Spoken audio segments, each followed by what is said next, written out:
ഇസ്ലാം ഞാൻ എപ്പോഴും വല്ലാതെ ആലോചിച്ചു പോവാറുണ്ട് ആ വാക്കിനെ കുറിച്ച്. ഇടക്കാലത്ത് ചില ആൾക്കാരൊക്കെ എന്താ തീവ്രവാദിയായ മുസ്ലിം ചില പ്രയോഗമൊക്കെ അങ്ങനെ കൊണ്ടുവരാറുണ്ട്.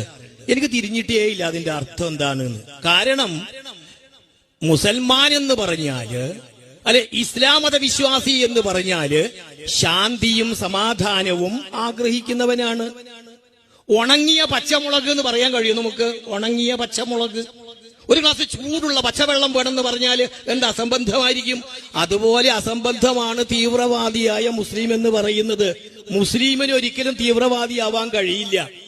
ഒരുപക്ഷെ മുഹമ്മദ് എന്നോ അല്ലെങ്കിൽ ഇബ്രാഹിം എന്നോ പേരുള്ള ഒരാൾക്ക് ആവാൻ കഴിയും, മുസൽമാനാവാൻ കഴിയില്ല. ഒരു നാരായണൻ എന്നോ ഗോവിന്ദൻകുട്ടി എന്നോ പേരുള്ള ഒരാൾക്ക് ഹിന്ദു എന്ന പേരുള്ളത് കൊണ്ട് മാത്രം അവൻ ഹിന്ദു ആവണമെന്നില്ല. അപ്പൊ ഇസ്ലാം എന്ന വാക്കിന് നമ്മൾ ഉദ്ദേശിക്കുന്ന അർത്ഥം സമർപ്പണം എന്നാണ്.